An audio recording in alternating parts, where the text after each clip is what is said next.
Hey, welcome back to Visions Now Supper Club. All views expressed for their educational and journalistic purposes, they're not the views of the management, advertisers, and our staff of 92.1 FM.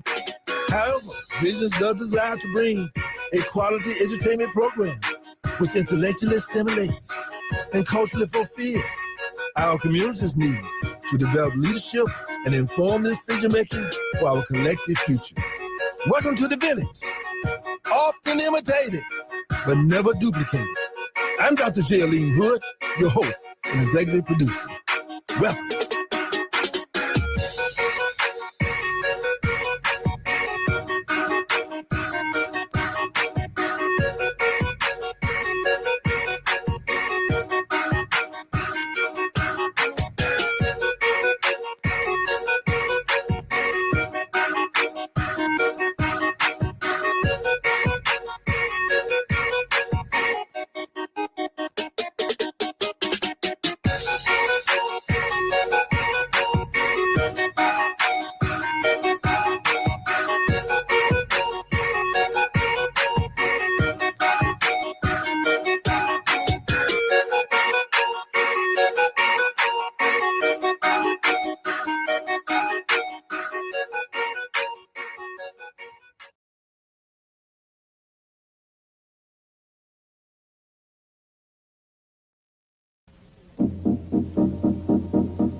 And now, here is Dr. Jawanza Kunjufu with his penetrating presentation of countering the conspiracy to destroy black boys. There's no topic that concerns me more than the one on the conspiracy to destroy black boys. And the reason is when our little boys are in preschool and primary grades, they're very innocent and very enthusiastic about learning. But something happens to that, and we need to find out what that is. My younger son is on the cover of this particular book, and I would like for him to grow up to be a man. Like many of you already told me that you have sons and male students as well. Now there's two parts of the conspiracy, volume 1, and this is volume 2. In volume 1, we raised 4 questions. First question is, when did the conspiracy start? Who is against black boys? Why is there a conspiracy against them? And what exactly is the conspiracy? That's in volume 1. In volume 2, we look at the relationships between mothers and their sons. That must be studied. We also must look at female teachers and black male students. That must also be studied. We must look at some case studies. In other words, many of us are doing a very good job developing black boys to be men. What is it that some of us are doing that others are not doing? And then last but not least, a program called the Rites of Passage into Manhood. See, it used to be we knew when black boys became men. But now many of us don't know when we're men. It's how much reefer we smoke, how much wine we drink, how many babies we make.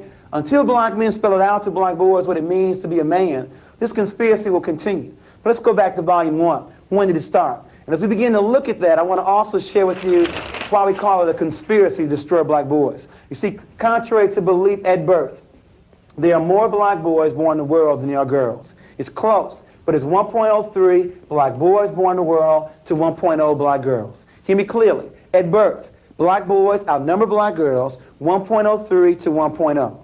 A brief 18 years later, it is now 1.0 available, and that's the key word, available black men, to 1.8 available black women. Almost 2 adult women for every 1 adult man.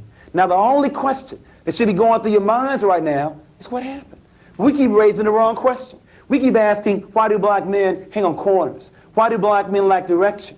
Well, if you ask this question, you're asking the question 18 to 30 years too late.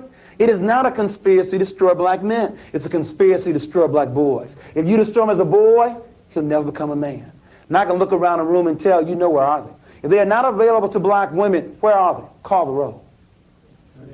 In jail, there are 329,000 brothers in prison right now. 1 of every 4 brothers will go to prison.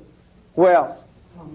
Or death. There's numerous ways that we die. There's homicide, suicide, drugs, war, high blood pressure, and the leading killer among black men, lung cancer. Our love for cigarettes, especially cool. Smoke them all day long, die the exact same way. Cool. Where else? We have prison, death. What else to make us unavailable to black women? Yes, homosexuality. As you said earlier, 1 of every 9 men in this country are homosexual. Where else?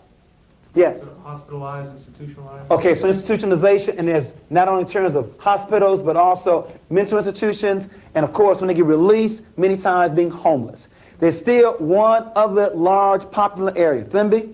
They marry white women. Okay, interracial marriages.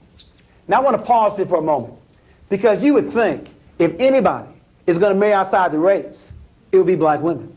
You got 2 black women for every 1 black man. But as Thimby pointed out, it's exactly the opposite. There are 164,000 interracial marriages, of which 116,000 are brothers. That means 48,000 sisters.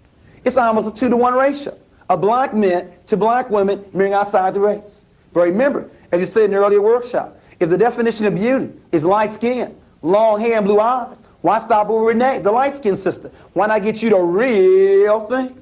There's some serious problems here. And then black men tell me, I can't find a black woman to understand me. You mean out of 20 million black women, you can't find one to understand you? You don't need a white woman, you need a psychiatrist. But that's another workshop on relationships. But I just want to share with you, we got some very serious problems. But to tease this audience, black women are tired of being by themselves. And in the earlier issue of Essence magazine, the article said, guess who's coming to dinner now? Black women are tired of being by themselves. In other words, brothers, you can't have it both ways. You can't have 2 black women to choose from and still marry a white woman. You can't have it both ways. Black women are tired of being by themselves. Now, that's with regards to the stats, why we wrote the book, because we saw the shortage of black men. But what we want to begin to find out is, when did it start? You see, it's called the 4th grade syndrome. Studies show that black boys may be the best students in the country up until the 4th grade. So we wanted to find out what your son, a male student, was doing at the beginning of the 3rd grade, then at the end of the 7th grade, and then measure the progress. Let me give you 3 examples. We had a little boy 5 years ago on an Alba reading test score at the 98th percentile in the country.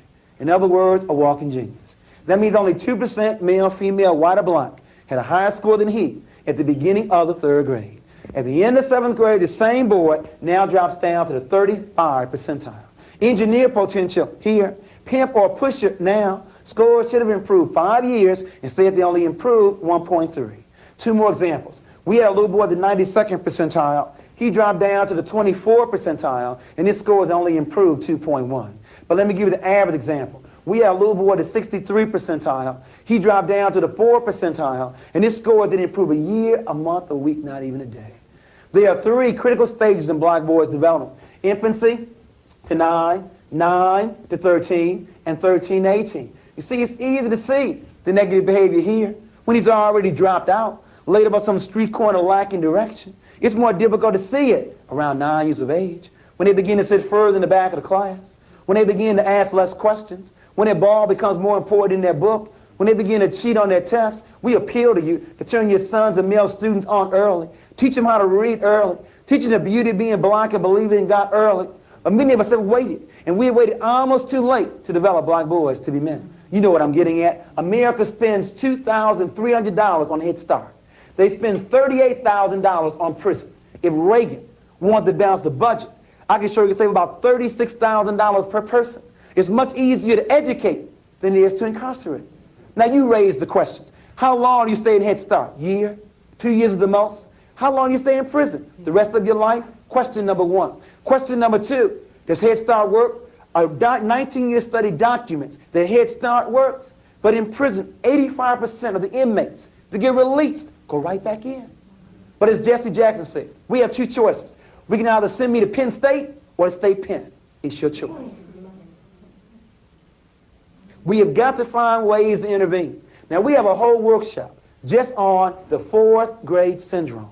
I now want to ask you, what are some of the reasons you feel to explain why black students, especially black boys, were doing so well K through 3, and now scores declining in the intermediate and upper grades? What explains it? Yes? I think the learning style changes abruptly in 4th grade from what might have been more right brain activities in the primary grades into all of a sudden all left brain activities. Okay, so a change in learning styles or methodology from the teacher, from a holistic learning style to a left brain. Okay, very good. Any others? Yes? I think that there's a lot of rejection on the part of the female teachers in the classroom. And the rejection increases with the upper grades? Why do you think it increases? Because of the students, perhaps his natural makeup, hyperactivity and that sort of thing. And that may be increasing. Well, it may be increasing because we're now expecting them to stay in school or stay in a chair even longer. Okay. Any others that contribute to this fourth grade syndrome? We have a change in learning style. We have the teacher's outlook on the student. What else?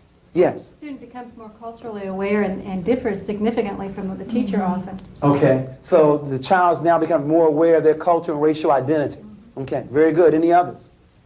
The major reason you have not given yet, and maybe that's why this problem is still with us, Terry. First name is? Richard. I'm sorry, Richard. Well, the peer group starts to form and become stronger about the peer And group. that's unfortunate, Richard, that you said that, because as the age increases, the peer pressure is on the increase, while parental involvement is on a decrease. I don't know who told parents when your child gets older, they need less of your time rather than more. When I speak to Head Start parents, 80% of them are there. Elementary school, 30%. High school, almost a joke. We have to work on that. That's another workshop, too, on parenting all the way through. Not just in those quote-unquote tender years. But the major reason, it's not on the board yet. Still looking for it. Yes. Go in.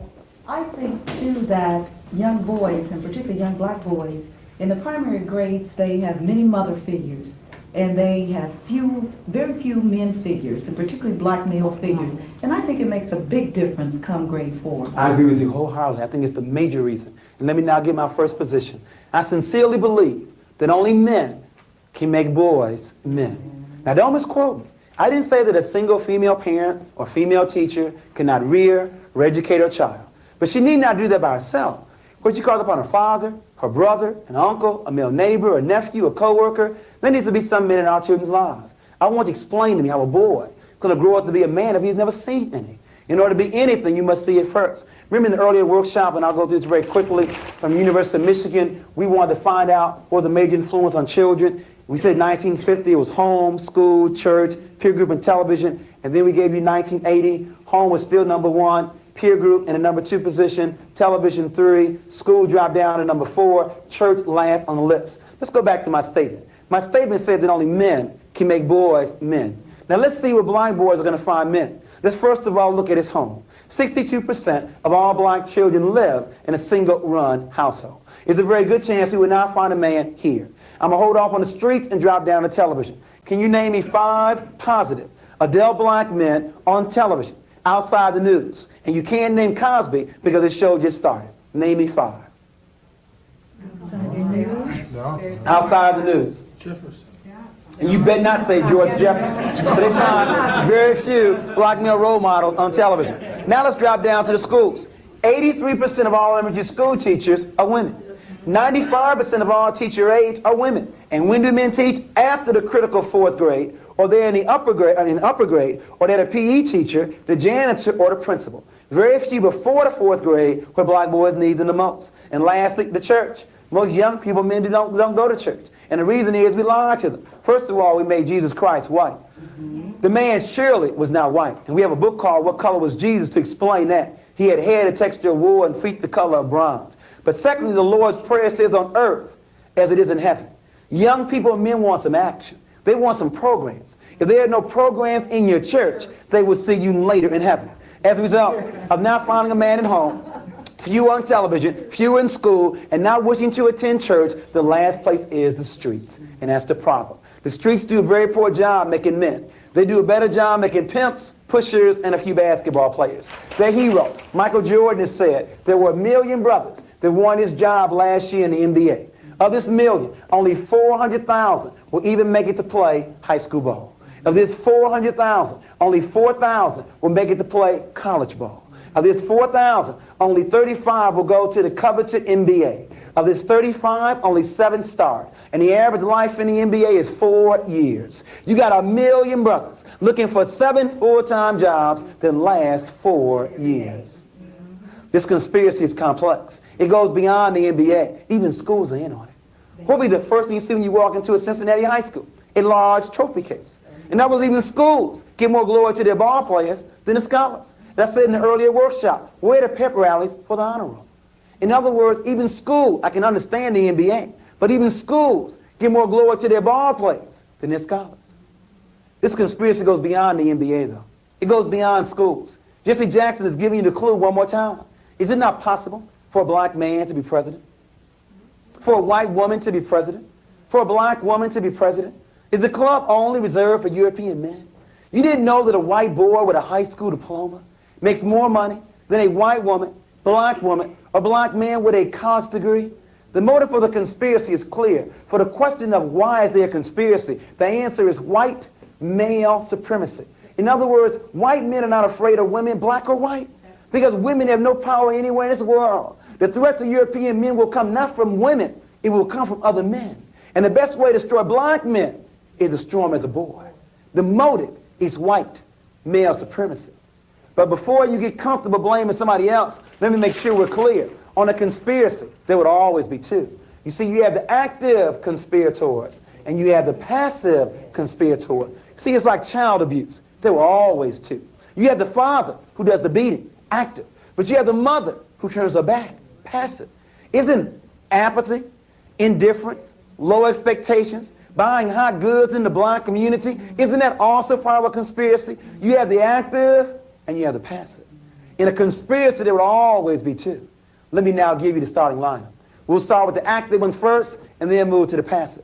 Leading off, batting in the #1 position, representing this country, institutional racism. Batting first is the president. He bats in the #1 position. Batting second, representing the Trilateral Commission, the Fortune 500, big business. David Rockefeller bats #2. Batting third, representing the military complex. You didn't know? Black people, 12% of the population, 1/3 of the military, and died 41% of the time in the Vietnam War. The chief of staff. That's #3. Batting fourth, and I don't mean Marlon Brando. I mean the real godfather. Drugs running rampant in the black community. Please don't deceive yourself. If America is the #1 power in the world, they could police their borders to stop the drug traffic. These men and what they represent intentionally want to make sure that black boys never grow up to be men. But remember, they got some help from some of us who really like black boys, who may even have black boys at home, just didn't know any better. And so we bat #5 through 9. Batting fifth, not all, but some mothers who raise their daughters and love their sons. Batting sixth, some female teachers who don't understand that boys have different learning styles than girls. Batting seventh, representing the media in this country, shows like Gary Coleman and Webster. Shows that make me sick. Shows that illustrate that black men cannot raise intelligent black boys to be men. In other words, we need a white father for Gary Coleman and for Webster. It's all part of the media image. It goes all the way back to Tarzan, all the way back to Superman, all the way back to Rambo, to Rocky. All part of white male fantasy trying to control the world. It's all part of a scheme. Make sure you heard me. It's consistent with Superman, Tarzan, Santa Claus, the white father, all part of that scheme. Batting 8, the macho image, Mr. T, and we'll look at today someone like Prince or Magic Johnson or Isaiah Thomas. In other words, no need to study, just be macho, just be a superstar. In other words, Mr. T, Prince for entertainment, Isaiah Thomas or Magic for sports. And then last but not least, a black woman by the name of Kathy, who will do anything for a man, and a black man by the name of Willie, who does not feel good about himself. You see your faces right now. Who's Kathy? You have to stay to the end to find out who's who. The starting lineup, Reagan, no, you don't know who Willie is, though. We got a new theory for you now. We used to end with Donna and Kathy, but now we're going to give you the Eddie Willie theory. We have a new one. So we have we have Ronald Reagan, David Rockefeller, Caspar Weinberger, the Godfather, some mothers. I didn't say all, some. Some mothers, some female teachers, the media image, macho in sports, and Kathy and Willie.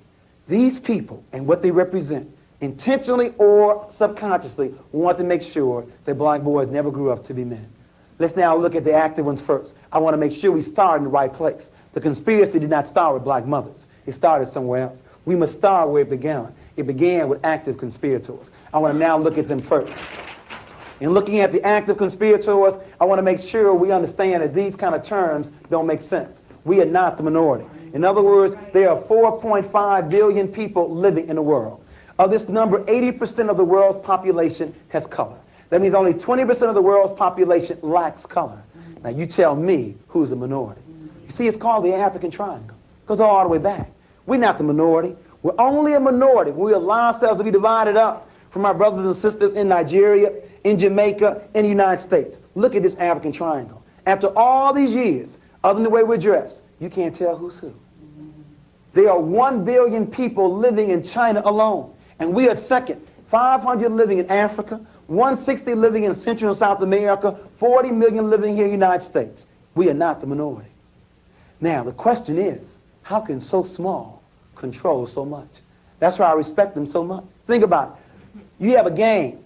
You have one gang with 80 people, another gang with 20, and the 20 going to win? The only way they can do that is by controlling the mind. Because whoever controls the mind will also control the body. Let's look at this. Let's break this down in half. What you come out with is 10% European women and 10% European men. See, it's not even 20. It's really 10% European men. In other words, the Trilateral Commission, they want to control more than just their countries. They want to control the world. And they have pulled this off.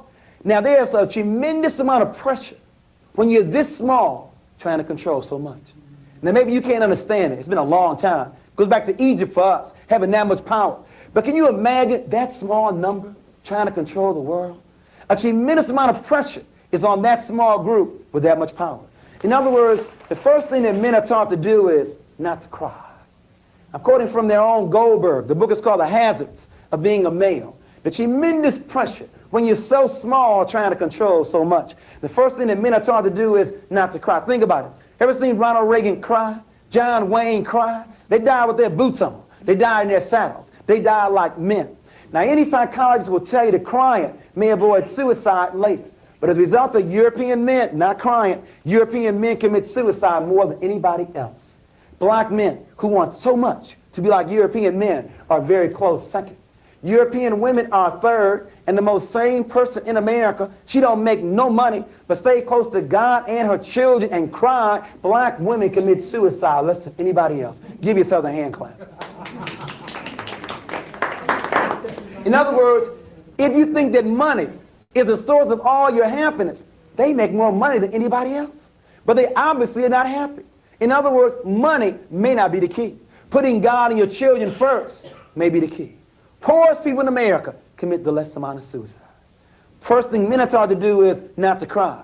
Second thing men are taught to do is to ignore pain. Got hypertension? Shake it off. Cancer? Shake that off too. Monday Night Football. Walter Payton goes off the field with a busted knee.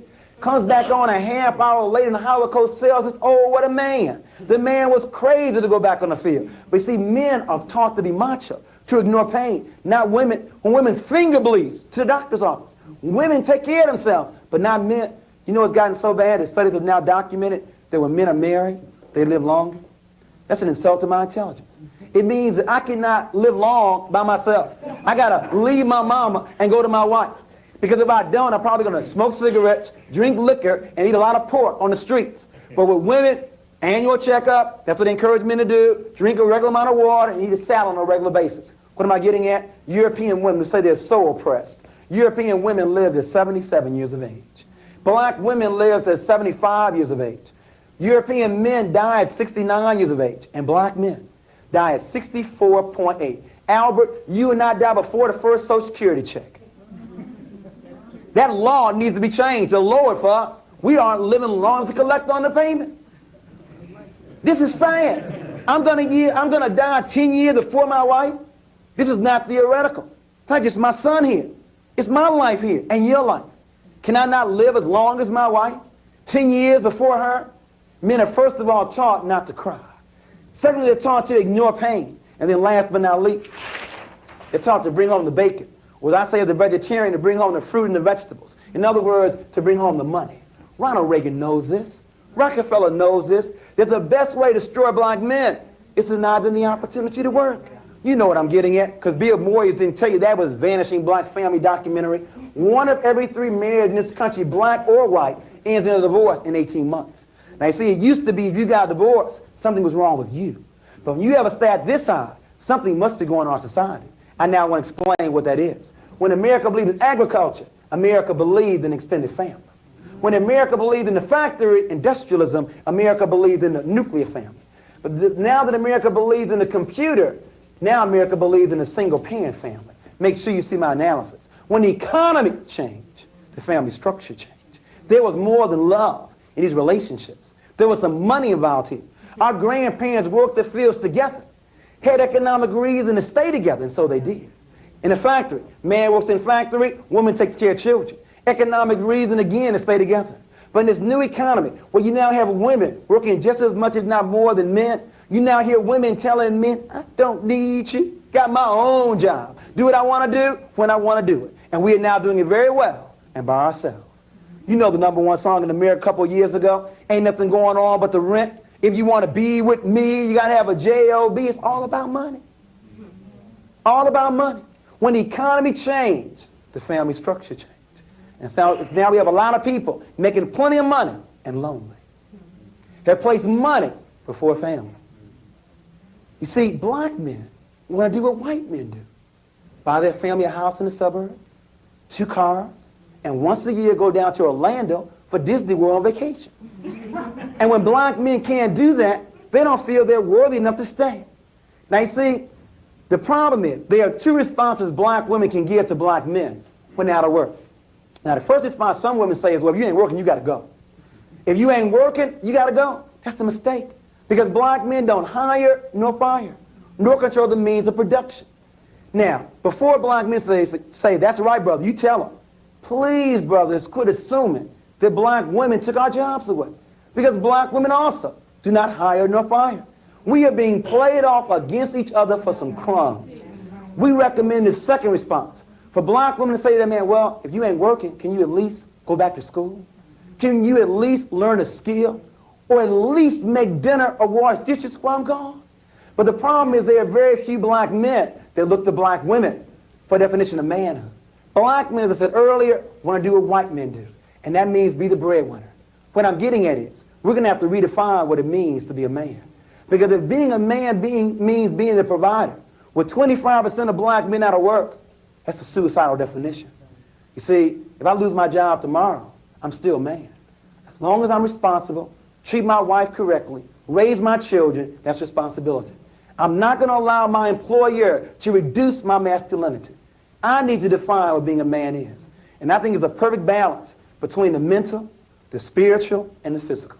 Not being a breadwinner, but a balance between the mental, physical, and the spiritual. Isn't it interesting? You have 2 black men. Both lose their jobs. One black man resorts to crime, leaves his home. He's been reduced by the society. The other black man sells newspapers, sells peanuts, does whatever he can to take care of his family. Same economic situation, but a different set of values. We have to work on that. A new definition can resolve this problem. I'm not belittling money. You have to have money living in America, but that's not the criteria for manhood. Boys make babies. Men take care of them. That's the definition. One more comment here. I mentioned earlier in our past workshop on the peer group. Let me share with you here this dichotomy where you have the mental over here and you have the physical over here. You see, a real problem is our boys have a difficult time finding a balance in the middle. I mentioned earlier homosexuality, and the figure is 1 of every 9 men in this country are homosexuals. It's going to increase. And the reason is because we've been so skilled to the physical, being macho, that when our boys want to be on the honor roll, they're labeled sissies. Want to be involved in the fine arts, labeled sissies. Want to be open, honest, communicative, labeled sissies. When you label something long enough, you begin to act that way. So you have the homosexuals over here, and you have the athletes, the machos over here. Tremendous dichotomy between these 2. We have got to find some men that can teach black boys and Hispanic boys the balance between the physical and the mental. There's simply too much pressure over here. It's hard to find the balance, and women can't teach this. Only a man can do this. We need more black men who can do both of these areas. Physically balanced and mentally balanced. And spiritual in the middle. Comments, questions about what is a man? We've been looking at male behavior. Any comments or questions? Yes, Gwen? Explain what you meant by saying women raise their daughters. We're coming to that, Gwen. Matter of fact, I think it's probably the next point. Matter of fact, it is. Praise the Lord. Let's go to the next point. See, we were looking at the active conspirators, and we were looking at what the effect that causes on us in terms of male behavior. And we may not be able to control or to change Reagan, Rockefeller, Weinberger, but your question we can change. We can look at some mothers. And I said some, not all. The rumor is that some mothers raise their daughters and love their sons. My boy always loved his mama. 40 years of age, still went home with you. That needs to stop. Your boy is not yours. He is a future husband, a future father, and needs to be raised that way. Now, what do I mean by raised? Teach your son how to cook, to make up his own bed, to clean up his own bathtub ring because you raised your daughter. On the honor roll every marking period. Goes to church with you every Sunday, and she can cook, sew, iron, and clean. All but then we have your son. Ain't never seen the honor roll. He plays basketball all evening long. Never goes to church and can't boil a hot dog. The rumor is we have some, not all, raising their daughters and loving their sons. Now, I know the historical reason. The historical reason is our societies always try to destroy black men. The lynchings. So black mothers always want to overprotect their sons. What's the reason today? I know the KKK is on the rise, but what's the reason today? Is it because your own black man didn't stay? You now replaced your man with your son? Your son is not yours. He's a future husband, a future father, and needs to be raised that way. Quit telling these 9-year-old boys they're the man of the house. Ain't no 9-year-old boy ready to be no man of the house. But because you told him that, he now begins to wonder. When you then bring over your man for the evening, Mom, I thought I was the man of the house. Why are you bringing him over? You can't have it both ways. If he's going to be the man of the house, quit bringing your boyfriend over on Saturday nights. You know what's sad, though? These brothers think what they can do with their mamas, they can do with their teacher, their coach, and everybody else. In other words, living at home with you in a $100 pair of gym shoes, $80 pair of a Gucci handbag. In other words, these boys have mastered how to manipulate their mamas. And they think what they can do with you, they can do with everybody else. Only to find out what you let them get away with, no one else does. In other words, 90% of all teenage pregnancy programs counsel the women. We have teenage pregnancy running rampant. But as far as the last time I looked, it took 2 to make a baby. But 90% of the programs let the brothers off the hook. The real question is, who is going to teach black boys to be responsible? And you don't start when he makes a baby. In other words, the real question is, who's going to teach black boys to be responsible for his personal hygiene, for his clothes, for his chores, for his room, for his siblings, for his allowance, for his studies, for his toys, for his schedule, and then his sex life. You don't start responsibility at 16. It starts very early. For example, when I was growing up, my father opened up a mutual fund account for me. And every year on my birthday, he explained to me, this is how much money you have in your account. But if you make a baby, all your money is going to take care of your child. Should it be any different? If I enjoy making it, shouldn't I also take care of it? So my oldest son, who was 15, I've been doing the same thing with him, the 9-year-old and the 15-year-old. So he told me last year, he said, Daddy, this money looks so good to me. I've just decided I'm not ever making me a baby. I'm keeping all my money to myself. But the point is, the boy understands responsibility. He understands if I make a baby, you will take care of it. There are mothers who know their son impregnated some girl on the same block, and they say, well, you know, boys will be boys. They will be whatever you let them be. I want to pause now. Explain this. Why are some mothers raising their daughters and loving their sons? Did you grow up in a household where you did more work if you're the sister than your brothers did? Why is that? And you know what else I believe? I believe that child rearing has a lot to determine in marriage. In other words, marrying a mama's boy is a very critical mistake. Because they can always go back to their mamas. Son, your room is just the way it always was. Got your favorite pound of cake whenever you want to get there. It is terrible marrying a mama's boy. Comments. It's my water break. Give me some feedback on mothers with their sons. What do you think of my analysis? It's devastating. It's on target. Any other concerns about mothers and their sons? The boys will be boys is real bad. Because Right. That's exactly where you keep them, as boys. Right. Where you teach them to be responsible, they will grow up to be men. Well, more apt to be anyway. Mm-hmm. But a lot of mothers, You know, the shortage of men in the church, that can be corrected by taking our sons to church. The sons can stay home. It's optional to them, but not the daughters. In terms of playing outside, daughters in at a certain hour. The sons all night long. double standards. Make the daughters slave, but not the sons. See, my point is, if black women, I'm coming right to you, if black women know what problems they have with their own black man, why don't they correct it with your son? See, if you know what the problems are with black men, your little son, that's somebody else's husband. All what you know needs to be done, put that into your son. Right, why perpetuate? If you really love your sisters. If you really love your sisters, correct the problem with your son. Yes, sir. Isn't that hard to do, though? Because the mother loves the child so much, and it hurts the mother to whip the child, to see the child hurt, so the child will continue to rule. But that's interesting. They love their daughters, too, but they whip their daughters. You know, I've seen the phenomenon is that the mothers are also spoiling some daughters. True, but you don't spoil some daughters, and we don't have enough of these men there to do it. Yeah. Fathers. Yeah. That's my baby. In other words, it's very interesting. See, when the father's there, see, it's something about a black man or a father seeing this male, his same size, sitting on his sofa, eating up all the food. Boy, you gotta go. But see, his daughter can stay there as long as she wants. But see, the mother knows the daughter. And so the mother, you gotta go too. See, mothers make the daughters go, and fathers make the sons go. But when the father's not there, there's nobody to make the son go. Okay. Yes, one more, then we gotta go on. Yes, ma'am. I also think it has something to do with the norms that are set in the system, too. And we try to emulate those as black people. Saying, for example, I was brought up on a farm and everybody worked together. But then in society now says the male has a role, the girl has a role. So the parents try to perpetuate that. Correct. And what's sad about that is you can't fault the black man who you marry not wanting to wash dishes. He wasn't forced to wash dishes at home. So you can't fault him when he marries you. You have to teach him early. Teach him early. Next issue, female teachers. We're also very concerned about female teachers. Remember, the exact percentage is 83% in the elementary grades. The number of black children in public schools, 17%. But black children are 41% of all the special ed children. Now, 17 doesn't equal 41. LD, learning disabled, EMR, educable mentally retarded, BD, behavior disorder. It gets worse. If a black child is going to be labeled special ed, 85% of the time it's going to be a black boy. Why is it not 50-50 black boy, black girl?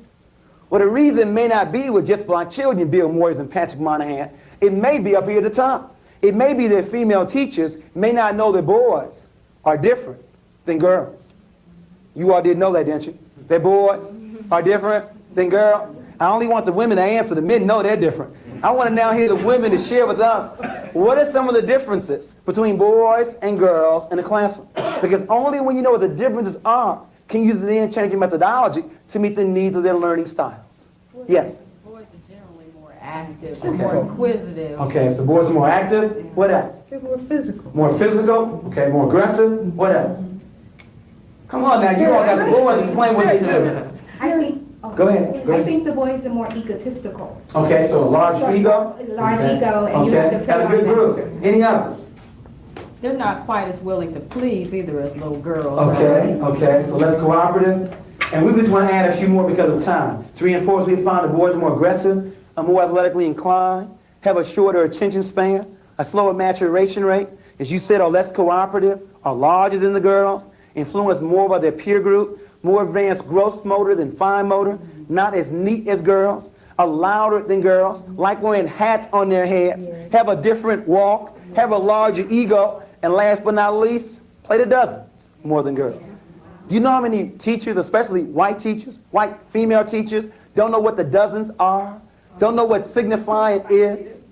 Now remember, we live in a world controlled by men.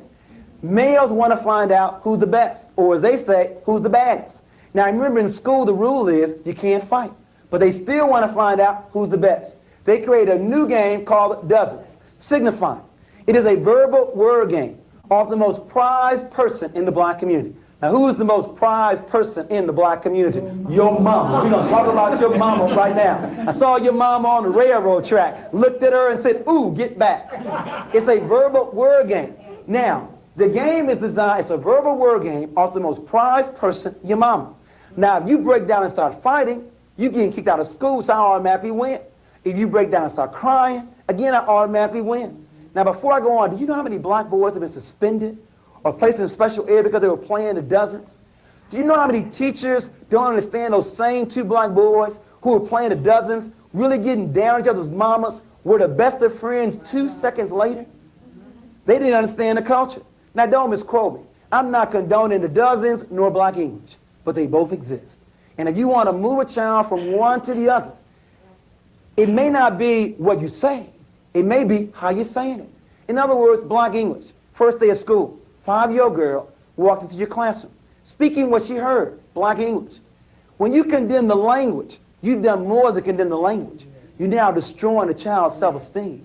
The language is legitimate, has different rules to it. It exists, legitimate rules to it. And if you want to move a child from black English to standardized English, you don't condemn him. You make him feel good where he is. If you well know, Albert, there's some skills of playing the dozens. I'm a former teacher, and I had some very good dozen players. There are some skills of playing the dozens. First of all, you have to have an expanding vocabulary. You have to have the ability to make words rhyme. You have to have quick thinking skills. You have to be comfortable with public speaking. And I knew that. So I used to tell Willie, my best student, Willie, if you were that good playing the dozens, making words rhyme, vocabulary, all alike, I want you to be the MC at all my programs. I want you in my drama department, or my spelling bee team. In other words, I stroked him. I made him feel good where he was. And then he was willing to give me those skills in my classroom. But the real issue is, do we let these boys know we respect their culture? Because if you condemn it, they will fight you every step of the way.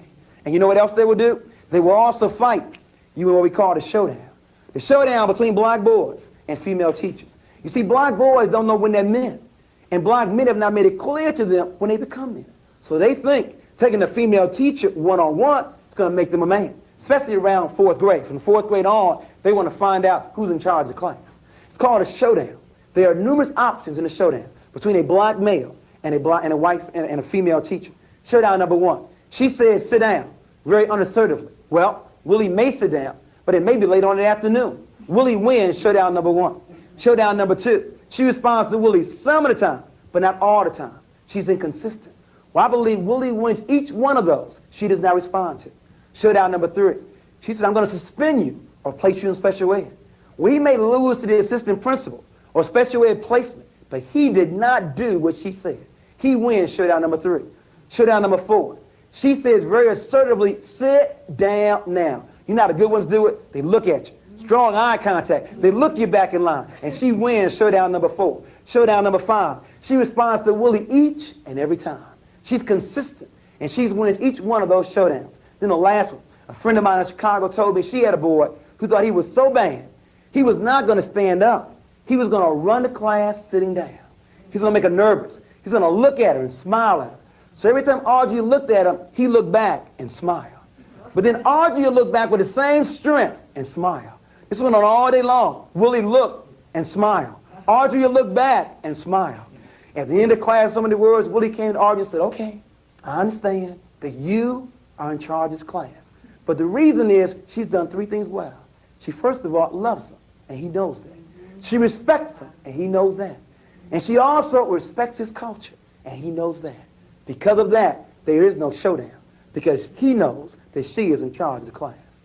What I'm getting at, to return back to this, if you know that boys have a shorter attention span, what should that do to your lesson? Make it shorter or make it more interesting? If you understand that boys are more advanced gross motor than fine motor, what should you allow more in your classroom? More hands-on learning activities. In other words, my point is, if you understand that boys have different learning styles, rather than taking them out of your class and put them in special ed, why don't you alter your learning styles, your methodology? But you know what's saying? Most principals know that 5% of their teachers make over 30% of the referrals. If that's the case, why remove the child? Why don't you remove the teacher? How is the child doing so well in 3rd grade with a good teacher and now labeled EMR in 4th grade? It may not be the child. It may be the teacher. It's really a shame we can't stay on this longer on learning styles. Hyperactivity, that's a value judgment. If you know what hyper is, God must have told you what normal is. Hyper is a value judgment. It may not be that blind boys are hyperactive. It may be the lesson plans are simply too slow. Think about that the next time you want to place a child in special ed. Some other issues. I want to wrap up with regards to what is the conspiracy to destroy black boys. I believe the conspiracy is made up of white male supremacy, institutional racism, lack of black male role models, the male socialization process, parental apathy and double standards, low teacher expectations, a female-designed classroom, a distorted media, and an influential peer group. In terms of the question of what is the conspiracy, I know you can't take all those down the way I gave them to you, so please read the book. I won't repeat them again, but those are the major factors that make up what is the conspiracy to destroy black boys. Male supremacy, institutional racism, lack of male role models, male socialization process, parental apathy, raising their daughters and loving their sons, low teacher expectations, a female-designed classroom, a distorted media, and an influential peer group. Now what I want to begin to look at is, what can the home do to stop the conspiracy to destroy black boys? It's not enough to describe it. Remember, the book is called Countering the Conspiracy to Destroy Black Boys. I want to look at it from the home, from the classroom, from the community, and then we'll give you the Donna Willie theory, or the Donna Cathy theory and the Eddie Willie theory. In terms of the home, in order to stop this conspiracy, we must first of all become aware of it. I believe the first way to solve any problem is to know the problem exists, to study. We have got to study more. And then we, especially women, have got to admit that boys need role models, especially male role models. And after we admit that, then we need to identify some male role models that will play that kind of position with our boys. And please don't lie to me and say you don't know any. In other words, on your block, in your extended family, where you work at, please don't say you don't know at least one positive black male. In other words, just because the biological father is not there, does not mean there's not some other black men available. We believe in extended family concept. We also want you to set a contract on what this man will do with your son on an ongoing, regular basis. And for the fathers, please quit taking your sons only to the ball game and to the zoo. It's amazing. Fathers take their sons to the zoo and to a ball game. But when it's time to go to the grocery store or to the barbershop, go with your mama. In other words, I believe that black boys learn an awful lot by seeing you in very natural situations. At the oil change, at the barbershop, just talking smack on the street. So please quit thinking that you can only interact with your children in some child-centered activities. They need to see what you do on an ongoing, regular basis. We must also work on black boys' fine motor development. In other words, early on in kindergarten, we're labeling black boys as being behind because the girls work with crayons, pencils, and scissors. The boys have been working with trucks. We have to work on black boys' fine motor development.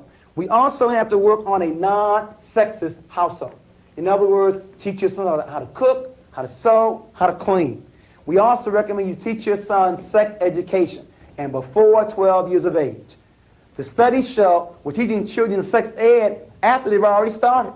It should be before, not after. They've already made a baby after 12 and 13. We have to work on that. We must also monitor the peer group. You know, good parents have always done a number of things well with the peer group. First of all, good parents know who their children's friends are. They invite them over to get to know them better. And many times parents program the peer group to make sure their child runs with the right group. My parents enrolled me on a track team. I had to run cross country, indoor, and outdoor track. Rather than running around a gang, they had me running around a track. My parents did that intentionally to make sure. Good parents also monitor television. TV cannot be turned on by itself. Quit blaming the television set. We must also look at us. And then last but not least, we must listen to our children. Many times they tell me, my parents don't listen to me. That's why the peer group is winning. The peer group listens. Many times we don't. You know, the average father only spends 7 minutes with his children. The average mother, 34 minutes. That's a tragedy. But if that's all you're spending, make sure it's quality time. Make sure you're listening to them. We recommend these strategies for the home. For the school, we recommend the following. First of all, again, we always believe in study. We must first of all become aware there's a conspiracy to destroy black boys. After that, we must increase male teachers. My first desire is to increase male staff. My second one would be those in the upper grades, at least for 1 year, to teach in the lower grades. In other words, what I recommend is that we have more black men before 4th grade, or at least in the intermediate division. In addition to that, if we cannot get this, we want more black role models coming into the school. If we cannot get them on staff, the least we can do is invite black men in. I encourage black men to volunteer in your local school because the men are not there, so we need to have you there. In addition to that, we also want to change, the symbol for change is the triangle, to change the methodology, to begin to use a right brain learning activities. In other words, more hands-on learning objects in terms of fine arts, artifacts, pictures, and the like. We also recommend that we emphasize academics over athletics. We must give more glory to academic achievement than we do athletic achievement. These are the strategies we recommend for the school. To one, study it, increase male teachers, increase role models, look at a right brain learning style, and emphasize academics over athletics. Lastly, for solutions, we also want to look at the community. The community has a program to destroy black boys. We must have one to protect and develop black boys. One program is the Boy Scouts. It's an excellent program. It teaches black boys skills. But the problem is the Boy Scout master may be homosexual, may not know black history. The Boy Scouts may be nothing more than the junior army. But it's an excellent program. It teaches black boys skills, but it may not do anything else. Another program is Big Brothers, an excellent concept. It gives black males a role model. But the big brother may be homosexual, may not know black history. If so, the conspiracy is going to continue. What we recommend is you blend Boy Scouts, skills, blend Big Brothers, role models, into an African program called SIMBA, S-I-M-B-A, SIMBA. It's the African word for young lion. And we now have 17 SIMBA chapters across the country. These are programs where black men are not talking about the problem, they are working on it. These are black men who've organized themselves to work with black boys, to teach them skills, give them a role model, teach them black culture, and the major objective to go through the rites of passage into manhood. In my church in Chicago, we have a SIMBA program where in February during Black History Month or during December during Kwanzaa, we take our boys who've gone through our criteria and through a special ceremony called the rites of passage. I repeat, you have some black men talking about what they are going to do. You have some black men organized to begin to work on that kind of issue. We recommend SIMBA. It blends all three of those together. Closing point, and then we'll open up for some questions. Donna and Kathy. I mentioned at the very outset that one of every two husbands physically abuses his wife. Now, many thought the problem was only with the men who did the beating. There's more to it than that. You see, any respectable woman will make it very clear to her man, you put a hand on me, and either I'm leaving or you better not go to sleep. There are two kind of women in America, and they go by the names of Donna and Kathy. You see, I sincerely believe this. I believe that men know who to beat and who not to. I believe that. And I believe that men are not going to respect women until women first of all respect themselves. And there are two kind of women in America, Donna and Kathy. Now, Donna feels very good about herself. She would like to have a man, but she don't have to have one. I mean, the sun will still shine. God will still be first in her life. Donna wants one, but she ain't got to have one. But then you get Kathy, taking me your way, comes through the door with another woman, with a bottle, with a balled-up fist. All Kathy wants is a man, and a half a man will do. I want all the Catholics to raise their hands. You know, I've yet across the country see a sister admit to me that she's a Catholic. You know what they tell me? They say, Juwanza, well, I'm a Donna during the weekday, but I'm a Kathy on the weekend. Well, I'm Donna summertime and a Kathy the other hand. It's hard being a Donna in America when you have two women for every one man. It's easy to lower your standards. If you want to be a Kathy in America, the theory goes like this. For every sister we can get to quit acting like Kathy and to begin to act like Donna, what this means is less Cathys and more Donnas. As a result of having fewer Cathys and more Donnas, we will have fewer brothers taking advantage of women like Kathy and have to expect more women like Donna. I am tired of women always blaming the brothers. The last time I looked, you still determined who gets your phone number, who takes you out, and every step along the way. It's hard being a Donna in America. If you want to be a Donna, there may be some lonely Friday and Saturday nights. But if you believe in you, you'll have peace of mind. If you want to be a Donna in America, it means you go back to school, get off of welfare, learn you a skill for a career to take care of yourself. If you want to be a Donna in America, it means you will quit watching them soap operas all day long, especially all of my children, and begin to take care of your own. If you want to be a Donna in America, it means you will quit eating those cookies and chocolates all evening long. You know, the rumor is the older women get, the bigger you get. Watch what you eat and exercise. And then last but not least, if you want to be a Donna in America, you need to put God first in your life. You didn't know? It takes longer for boys to grow up. And some boys never grow up. But rather than marrying a boy as a Catholic making a mistake, we encourage you to wait. But while you're waiting, don't complain. Keep developing yourself. So when the brothers finally get ready, you'll be ready too.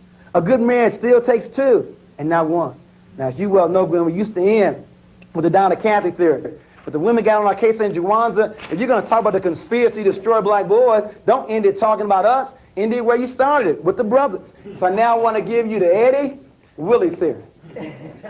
Eddie is dedicated to my father. His name is Eddie, and I believe he's a very strong example of a black man. There are two kind of men in America, Eddie and Willie. Willie makes babies. Eddie takes care of them. In other words, Willie believes it's not the quality, it's the quantity. Willie has made a lot of babies. Eddie believes in not only taking care of them, he hugs them. He believes that men should hug their children. Works with them on their homework. Eddie takes care of them. Willie makes them. Point number one. Point number two, Willie only works, and maybe not even then, outside the house. Eddie works inside and outside. In other words, Willie may cut the grass. He may rake leaves, but he definitely is not working inside the house because men work outside and women work inside, but not Eddie. Eddie believes in whatever it takes. Washing dishes, making dinner, whatever it takes. And then last but not least, Willie is very insecure. And so Willie verbally and physically abuses his woman, but not Eddie. Eddie is very secure. In other words, Eddie encourages a woman to go back to school, to get a promotion on her job. Eddie encourages his woman to go to church. You know what I even heard? Eddie goes to church with her. And the reason is Eddie is his wife's best friend. And because of that, he understands that putting his woman down is not the key. The key is feeling good about yourself. When you feel good about yourself, there's no need to put anybody down. I want all the Donnas and all the Eddies to stand up and give yourselves a very strong round of applause. Thank you very, very much.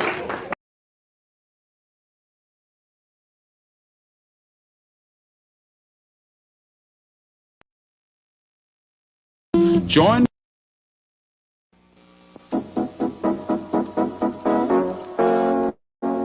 the following workshop is presented by National Educational Consultant Dr. Jawanza Kunjufu.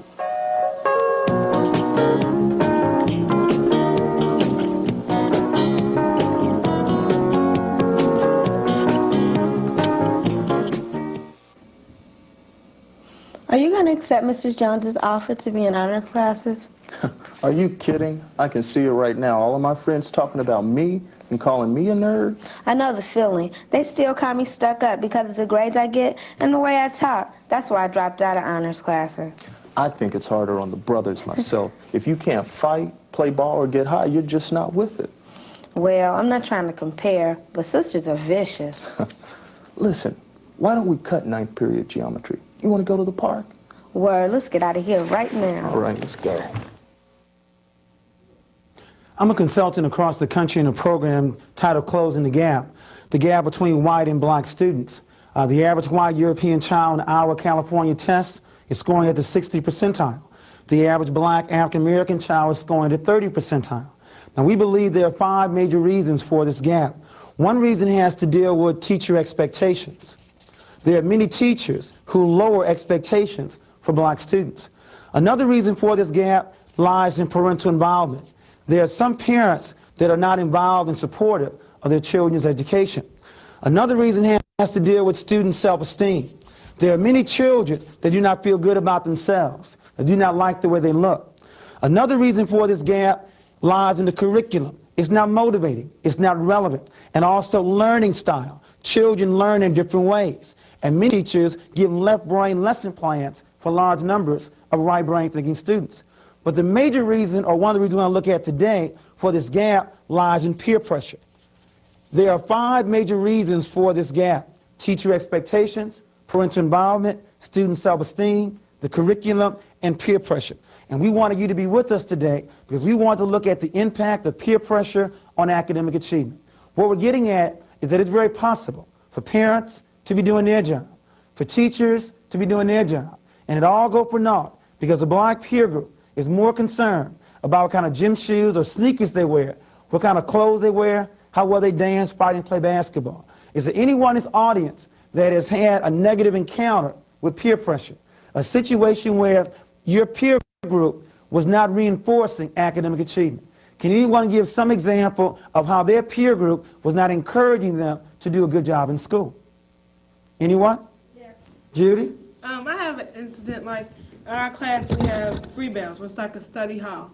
And some people who have study hall will ask other students who drive to school, like instead of studying for a test, to take them somewhere to get something to eat or whatever. And if they say no, then they'll say, well, you're a nerd for staying to study. You don't have to study. I mean, study tomorrow when you get home, or, you know. And again, the person that had the study hall had the car. And they were trying to get that person to leave study and go get them something to eat? Yeah. Okay. Anybody else with an example where negative peer pressure did not reinforce academic achievement? Anyone else? An example like that? Where your friends did not encourage you to do a good job in school? Anyone else? With a situation where your peers did not reinforce academic achievement? I have some peers that they do, but then they don't. So it's sort of like. Well, that's good. You have some that do and some that don't. Some that do and some that don't. But Describe they don't those really, that don't. They don't really, it's not that they tell you don't go to school or something like that, but I have people who say, well, why don't you come over my house? And then we'll do so and so and so and so. And I'm like, well, I have to go to class because I have already missed so many days out of class. And it's like, well, you can miss one more day. It's, no, I can't. So I go to school anyway. But, and then some, you should really come to class because you're missing out on so much. Okay, a little later on we're going to talk about which way do you side, with those that reinforce or those that don't. In my latest book titled, To Be Popular or Smart, we also interviewed students across the country, those that had good friends and those that had bad friends. And I just want to share with you an excerpt, one of the brothers named Lamont, who was one of the ones influenced by the negative peer group. This is what Lamont had to say. I can get an A on any test I want. It doesn't matter whether it's biology, algebra, English, history, drafting, or gym. In some of my classes, there have been 5 tests, and I've gotten 5 different grades. I've gotten an A, B, C, D, and F. It's hard being serious the entire year. I got too many distractions to be in honors classes, but I don't want my partners to tease me and call me a fag. I usually sit in the back of the class and clown, and sometimes I don't go to class at all. I'm tight with my friends, and the women love me. I don't see the guys respecting the nerds or the women chasing after them. I would like to get A's or B's. It would really get my parents off my back. But I can't be serious for 40 straight weeks. Plus, I'd rather be down with my partners. Has anybody experienced something like that? Where you've got an A, a B, a C, a D, and an F? In other words, you can turn it on when you want to turn it on. You can turn it off when you want to turn it off. But many of us have a real difficult time being serious the entire year. And we have to work on that. I want to look at some questions. I want to ask this group, how do you act white? See, there's a rumor going around Cincinnati. There's a rumor going around that when black youth are doing a good job in school, they get teased. When the brothers are doing a good job in school, they're called a chump or a nerd or a fag. And I've even heard in some cases that when black youth are doing a good job in school, you're acting white. Now that's deep. If being smart is acting white, what does being black mean? I now want to first of all ask this group, how do you act white? And then we'll go into how do you act black. How do you act white? Well, from my experience, a lot of people that I've talked to say that, you know, I may act white or whatever because of the way that I speak, because I don't use a lot of slang a lot of times unless I'm just joking around. And when I want to get something done or be assertive or serious, I speak, you know, proper English.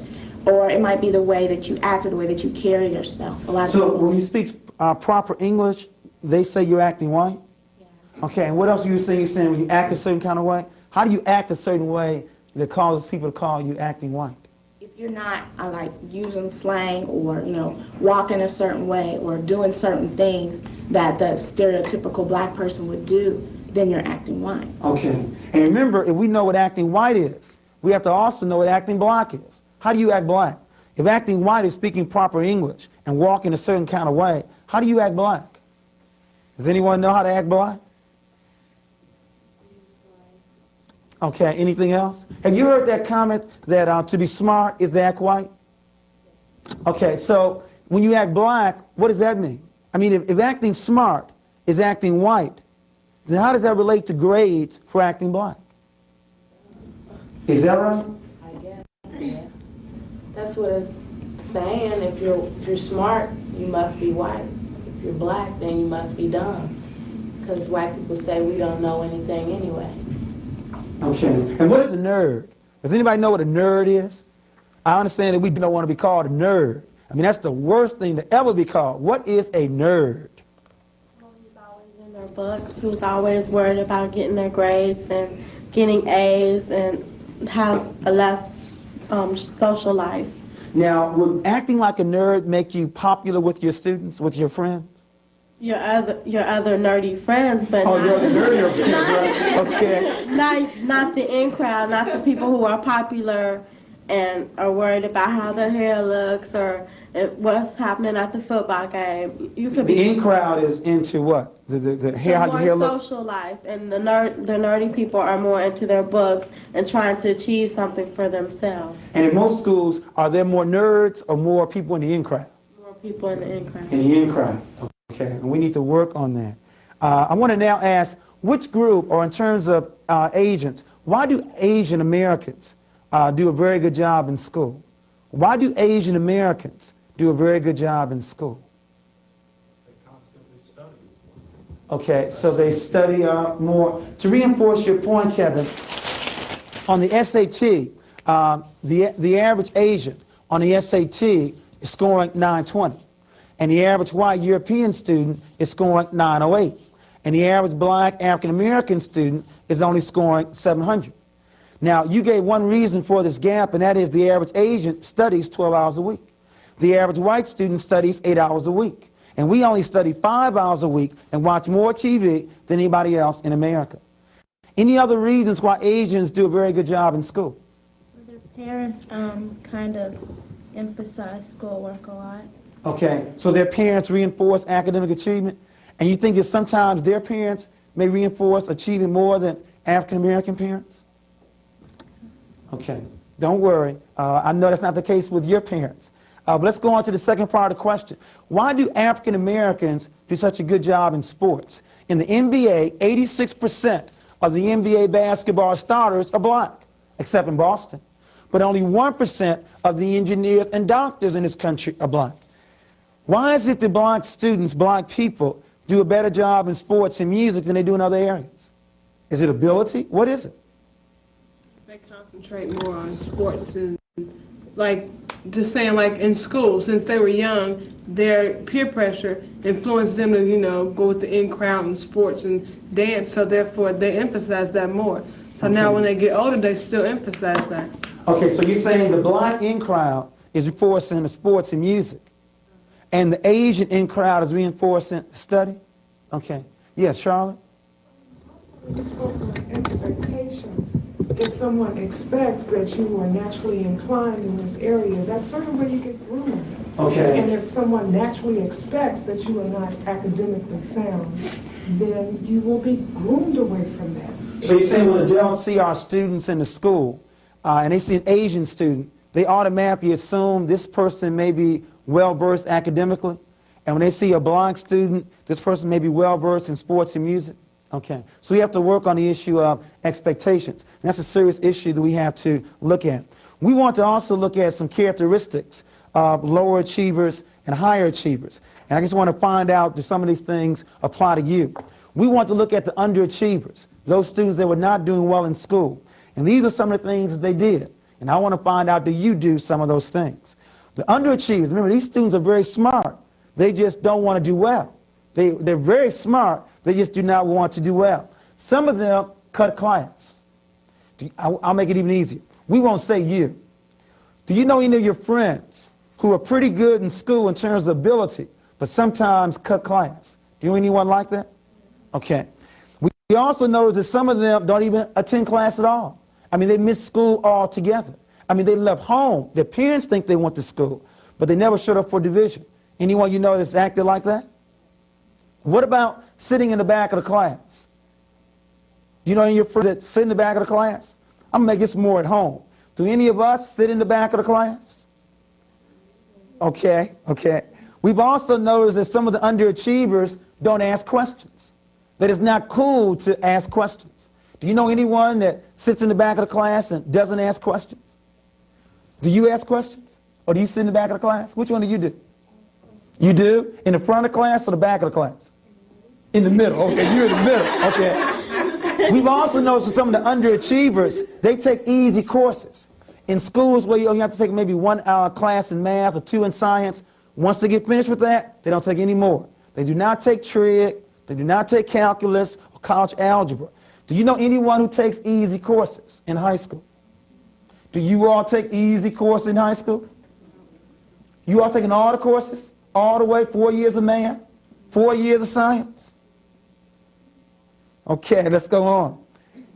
This group also doesn't believe in studying. Okay, they're afraid their peer group is going to call them a nerd. Do you know anyone like that? That also wants to avoid studying? And then lastly, this group does not want to be called a nerd, a brainiac, an Oreo. What's an Oreo? What is an Oreo? A person who's black on the outside but is white on the inside. Black on the outside but white on the inside. Now elaborate. I mean, how do you do that? You're black, you know, you're black, but on the inside you perceive yourself as being white. You do your work and you hang around a lot of white people and you act white. Okay, and remember this group surely would not want to be called an Oreo. And last but not least, this group does not speak standard English. They would never go to a museum, and they always listen to black music. They don't listen to classical music or anything else. They have to listen to a certain kind of music. Now that's the underachievers. But we also have some higher achievers. Is there anyone in this audience who's a higher achiever? Higher achiever. They can tell their peer group no. If you can tell your peer group no, raise your hands. Okay, now we will find out right now if you fit into the higher achiever category. Now, this group, though, also wants to be part of the in crowd. In other words, they decided, I'm going to find a way to be smart and still be part of the in crowd. Some of the things they've done is become an athlete. William, as you well know, you can still be a down brother if you can also play basketball. So you're okay if you're on the honor roll. If you also, you can okay in terms of playing basketball if you're also on the honor roll. So you can do both. Or the class clown. Does anyone in the audience know how to be the class clown? You get A's in school, but you tell good jokes. And because you tell good jokes, then you're part of the crowd. Is there anyone in this audience who knows how to be the class clown? Okay, you all tell good jokes? Good jokes, okay. Another one is they're never caught studying in public. They get good grades, but no one never sees them studying. Anybody fall into that category? Well, you study, you fall in that category? So you get good grades, but no one knows how you got them, right? So you study by yourself. Or another one is they're very independent. How many of you are independent? You're strong, you feel good about yourselves, you're independent. Very good. Also, some people that have done well in this situation are good fighters. In other words, they're able to tell their peer group, if you don't like what I'm doing, we can go down. Now, your first name in the green is? Right here, you're right. Yeah. Your first name? Ruben. Ruben. Now, have you noticed that if you can fight, you can also be accepted by your peer group? Because many brothers don't respect how well you can do academically, but they do respect how well you can fight. Is that right? Okay. Some other ones that we heard were the better students, they also tutor the bullies. In other words, you can be accepted by your peer group if you tutor the bullies. And then the last one that we saw was they act raceless. Like you just mentioned about acting like an Oreo. They are black, they are white. They try to walk a fine line in the middle. And it's real hard to look black and then act white, quote unquote, so your black friends don't like you and your white friends don't like you. That's called being raceless. And that's real hard, where your black friends don't like you and your white friends don't like you. And you end up raceless. I know what you're going through. I'm also in this book as well. I was a 9th grader in high school, and I was in honors classes. And my friends teased me so much, I flunked the whole marking period intentionally, trying to get kicked out of school or out of honors classes. Had it not been for my father who then kicked my butt, I'd had some real serious problems. But the compromise was I got a chance to run track and be involved in martial arts. My friends like that, running track and being involved in martial arts. But it's real tough dealing with the peer group, and we have to work on that. But what I want to now do is to look at black excellence. You see, I was real concerned about if you thought that being white was being smart, then that means that being black is being what? Okay, and I won't even put dumb on the board. That's embarrassing. But I have a real concern with if being white is being smart, then what does being black mean? You see, before 1954, we didn't act this way. Being black meant being the best. And we need to redefine again what it means to be black. See, I'm from the old school. See, I was taught that Hippocrates was not the first doctor, that the first doctor's name was Imhotep. What I'm getting at is, whether we're talking about science, in every area that we've been allowed to participate in, we've always been the best. All we've ever needed was the opportunity. So in science, was Imhotep, or Granville Woods, or Lewis Latimer, or George Washington Carver, or Walter Massey, or Sister Jemison, our first black female astronaut, you name the area. All we've ever needed was the opportunity. We're talking about black excellence, because it used to be being black meant being the best. If it's in business, we have strong men and women there as well. Reginald Lewis, who now owns a large company that he just acquired, or John Johnson at Ebony Magazine, or Ed Gardner at Soft Sheen. All we've ever needed was the opportunity. In writing, can you all name me a very good writer? Rather than me just giving you all the names. Can you name me a black writer that you think is very, very good? Yes. Nikki Giovanni. Any others? Richard Wright. Richard Wright, Toni Morrison, Alice Walker, Gwendolyn Brooks, Alex Haley. In education, Carter G. Woodson, Benjamin Mays, and Mary Petrell, the current president of education. Strong black men and women. In television, who has the best show on television right now? Bill Cosby. And the best newscaster in terms of the talk shows, there's two. Actually, they're both in the morning. Who are they? Morning talk show hosts. Brian Gumble, and who's the other one? The female. And Oprah Winfrey. You name the area, we've been good at it. What about in the movies? Who has the greatest box office attraction in the movies? Eddie Murphy. And then you add on people beside Eddie Murphy, Cicely Tyson, and Jones, and Lou Gossett. You name the area, we've been good at it. Let's move to music. Name some top stars in music. Michael Jackson. Who else? Anita Baker. Luther Vandross. Stevie Wonder. Aretha Franklin. What about sports? Who's the best basketball player? Michael Jordan. Who has rushed for more yards in football in the history of the sport? Rushed for more yards. Just retired. From Chicago. Walter Payton. Okay. And who hit more home runs than anybody in baseball, including more than Babe Ruth? Initials H.A. Hank Aaron. Okay. So again, you name the area, we've been good at it. Nor are we lazy. Think about it. The rumor is we're lazy. If we're lazy, why'd they bring us to work America? If we were lazy, they could have kept using their servants. We are the world's greatest workers. We're not lazy. In addition to that, we raise their children. We're good at nurturing as well. Also, who received the Nobel Peace Prize? And he lives in South Africa, Zania, right now. Matter of fact, one is living, one died.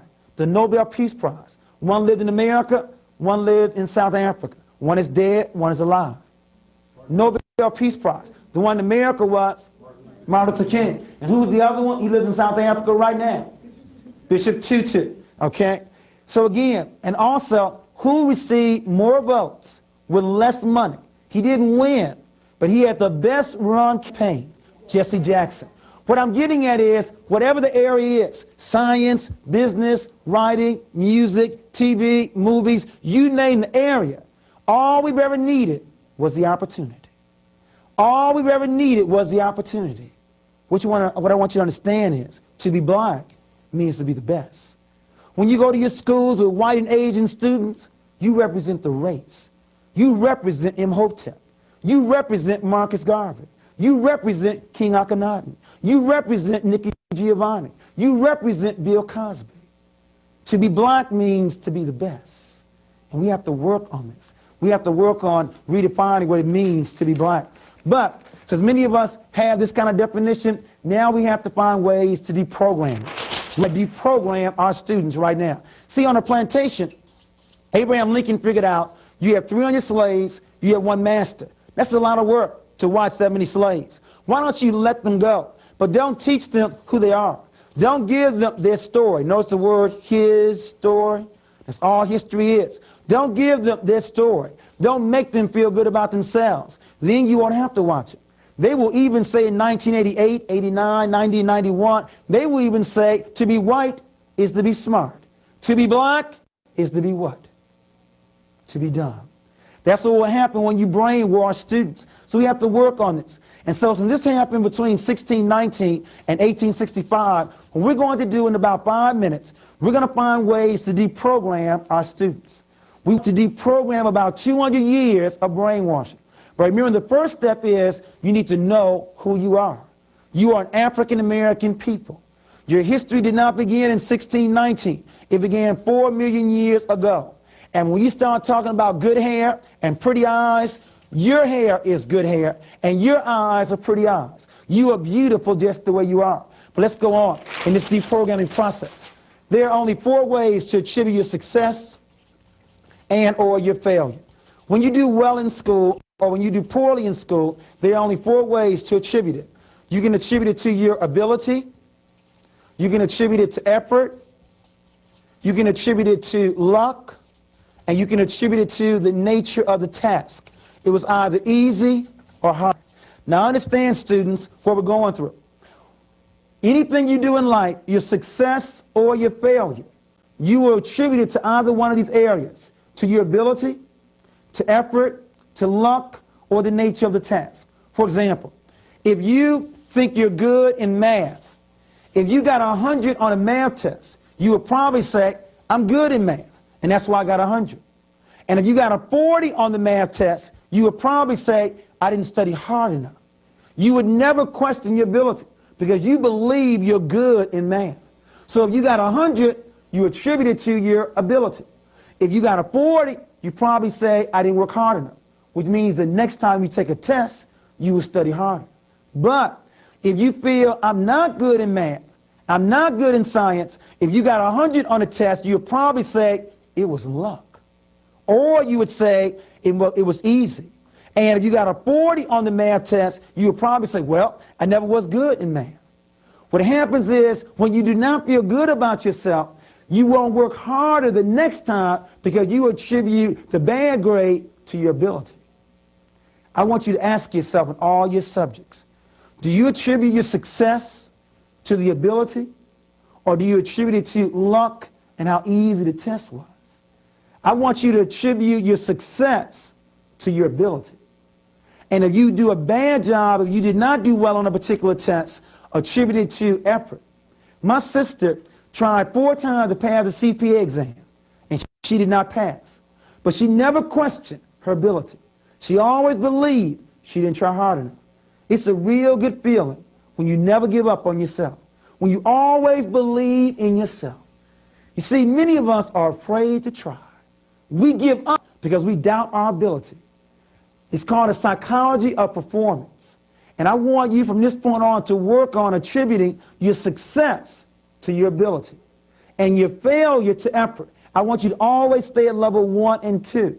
When you're not doing a good job, you always drop down to 3 and 4. Well, I did good on the test because there was luck, or the test was easy.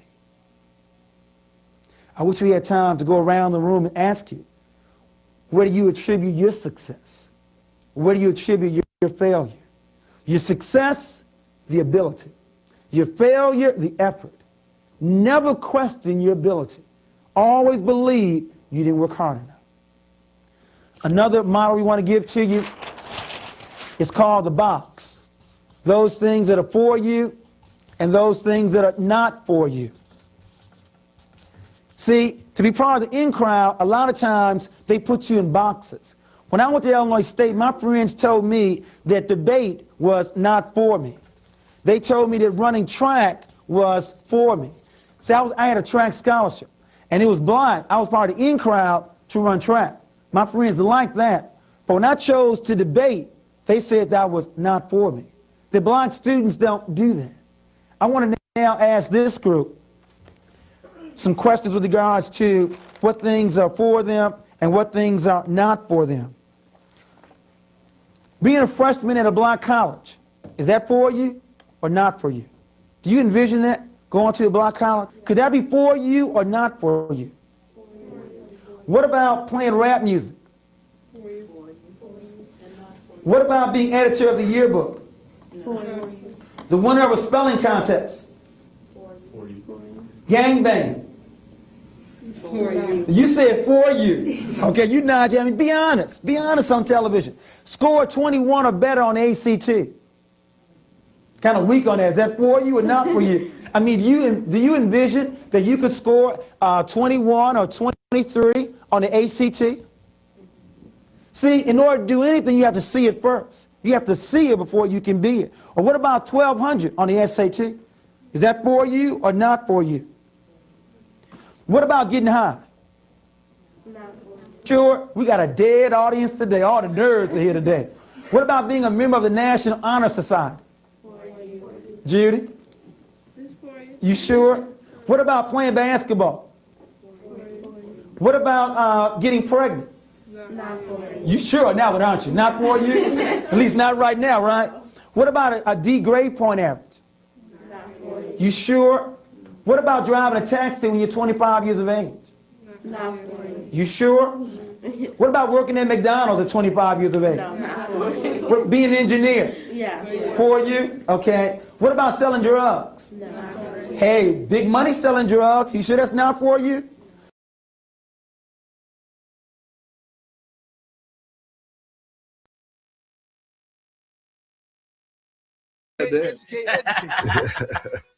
Pamoja, tutashinda, uhuru sasa, watu wazuri.